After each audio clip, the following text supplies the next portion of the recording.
And welcome back to Who Would Win. And today's Who Would Win comes to us from James Mox Trailers, who asked the question, who would in a fight? Duke Nukem versus Serious Sam. Now, I never played Duke Nukem or Serious Sam, but I know enough about the characters to give a generalized idea of how it's going to go down.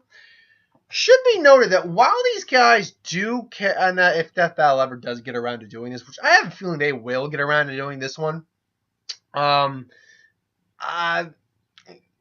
not going to really be giving them much in the way of firearms because these guys are pretty much the exaggerated action heroes pumped up on steroids.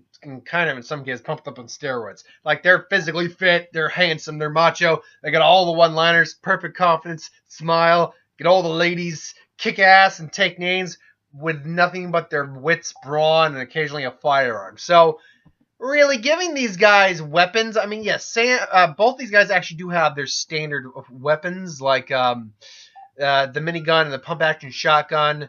Apparently, Serious Sam refers to as his old loves. And Duke actually has a customized pistol with his own logo on there that he carries usually. But ultimately, that's not what this fight's going to come down to. But let's actually get over the character. Duke Nukem. Not much is actually known about his past in Duke Nukem, his early life. But other than his birth date, which is, God knows, I don't know. As of 2012, he was 45 years old. It's 2018 right now, so if we're going to factor that up, he's actually now about 51. But granted, he'd still be about probably in relatively peak physical human condition. Regardless, he's kind of like The Rock in that sense. Rock's 46. He's still pretty much in peak physical form. We'll give him that. But was known to be. But it's known that he later joined the U.S. Army and served under General Graves as part of the U.S. peacekeeping force in Beirut during the Lebanese Civil War. Later became friends with a man named Dylan. Dylan mentioned that he took part in undisclosed missions in Beirut. Later, he left the army, and it's unknown what he did during then. Probably did other missions, covert missions, but was hired by the CIA to fight an evil doctor named Dr. Proton. He would later end up saving the world several times from alien forces with nothing but his bare wit and brawn. Duke is a bit of thing, the all-American action hero, supremely physically fit, and completely confident in himself and his abilities, accomplishing sometimes superhuman feats through sheer aggression and ruthless combat skills. He is quite quick to wisecrack and frequently speaks his mind. He cares little for others' detractors, and is known for his heroic physical accomplishments, speaking for himself, and is known for being a warmonger. He's 6'4" and can bench press 600 pounds. He's strong enough to easily overpower many inhuman enemies at melee combat. He's never seen without his sunglasses, red tank top, and blue jeans. Hairstyles consists of platinum blonde military-style cut. And he's just the all-around badass of the world. Like he's right now, he has significant military training, not just from as with Sam, from just being a member of the Earth's Defense Force. What was it called? How did they refer to it? Earth's massive, Earth's Defense Force. Okay. So it's very likely he's had more military training than Sam has. So there is that. Sam, though, and this is okay. Here's the general history, reading it verbatim. With extreme bravery, Sam Stone fights massive swarms of enemies. Wounded countless times, he still does so, because he is a man with skills. He was sent back in time to Egypt. I'm not reading that verbatim, I'm paraphrasing, or adding that in because that's actually what happened. Back in time to Egypt to find a spaceship hidden by Syrians, aliens, mind you, on planet Titan, and go back to planet Cirrus to assassinate Mental, which is an alien invaders, to prevent the invasion of Earth and his annihilation. Unfortunately, a crate bus full of Crotium heads crashed into the SSS Enterprise and the spaceship that led Sirius. He then took the Holy Grail and activated the backup spaceship. Then the wizard summoned him and gave him another quest. He finally went back to Sirius, but Mental escaped and he arrived at a mental institution and destroyed it. So while Duke Nukem is definitely a parody of superheroes, there's still a weird grounded reality to that.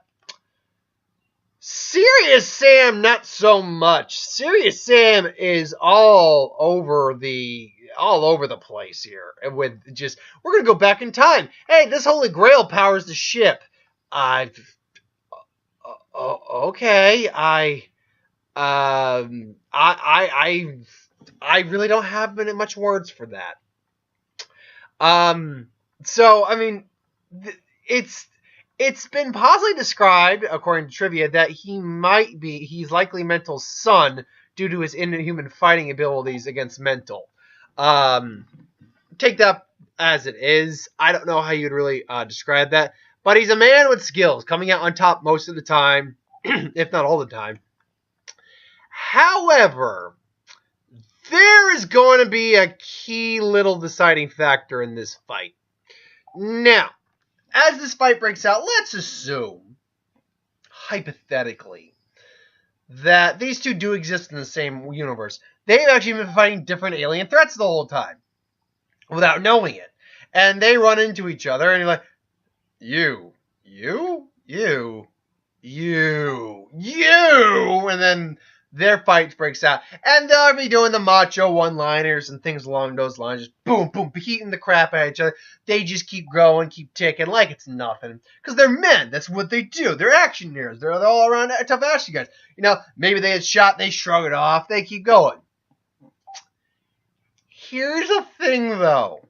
In reading up on Serious Sam was set to appear in DCL's of Duke Nukem Forever or Duke Nukem Games. And he was set to appear as a severed head with a Joker smile. I was like, why so serious? And another one, I think he did appear as basically a limbless carcass. And Duke Nukem is supposed to go, why so serious, Sam? So in that regard, Sam is the one who's more inclined to be killed. Now, granted, it is Duke Nukem's game. Obviously, he's supposed to kind of be like, it's supposed to be like, hey, I'm Duke Nukem. Sorry, Sam, you were so serious. I'm the winner here. But as far as I know, Serious Sam has never done that. So,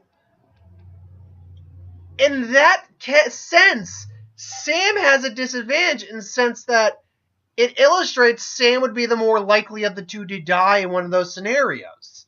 So in their fight, they'll just be going back and forth. Eventually, I think Duke is just going to be the more ruthless of the two. And he is described as a very ruthless, warmongering individual. Whereas I don't believe Sam necessarily is. So I think at one point, Sam's going to throw a punch and Duke's going to catch him. And I don't know, slam his hand into like some container, trap it, and then just light it on fire and just burn off hands like, ah! And he'll be like, you bastard! He like tries to swing, but now he's lacking part of his arm. So it's like, and Duke's now just got a cigar. He's like, then just grabs him again, just cracks the other arm. Just going, yeah, this is you ever read your comic books, kid? This one's from one of my favorite ones. This is from one of my favorite ones. Like, what are you talking about? What are you talking about, you bastard? I'm talking about the fact that this isn't a mud pit. This is an operating table. And I'm the surgeon. And then starts breaking Sam's limbs. I think I gotta go Duke. Now, it's not explained how old Sam is. Duke's around if we're going by our age, our chronological age of year now, he'd be in his early 50s, but he'd probably still be a brick shithouse. I'm willing to bet Sam's younger, so he does have the youth factor. But Sam's also probably got more experience overall. Now, you could argue that in the sense that, but Sam's gone back in time. So does that give Duke? They both fought alien invasions off multiple times. I think Duke's possibly done a little bit more. Yes, you can make the argument that Sam has fought in the past a couple times, but Duke has also had longer military training because he hasn't just fought in one army. He's fought probably in the army a couple times, gone on covert missions before, and then come to save the day. So he had training before that. But again, I don't know the greatest deal of. I don't know everything about these characters, so maybe Sam does know more than I'm giving him credit for. Quite possible. I'm not going to deny that. But what do you think? Do you think that I go Duke Nukem in this fight? But because I don't know a huge deal about these characters, I'm only gonna give it like a 60 out of 100, so a 6-to-4 ratio. So essentially 3 out of 5 times. But what do you think? Do you think Sam's actually the one who comes out on top more often than not? Do you think Duke just stomps him? Do you think Sam stomps him? Let me know. It's cool if you do. I'm not going to care if you think I'm wrong. And this is not one of those things where I have a strong opinion on it. But yeah, let me know. Thanks for watching, though. I hope you enjoyed. Like, comment, share, subscribe. As always, you want us to review something, put in the comments below. Let us know. We'll do a review of it at some point. Ideas for who would win, Star Wars, Superhero, Magic, What If. Anything you do on the channel, put that in the comments below as well. I'll get to that at some point. I will be back later with What If. So thanks for watching. Later, folks, and have a good one.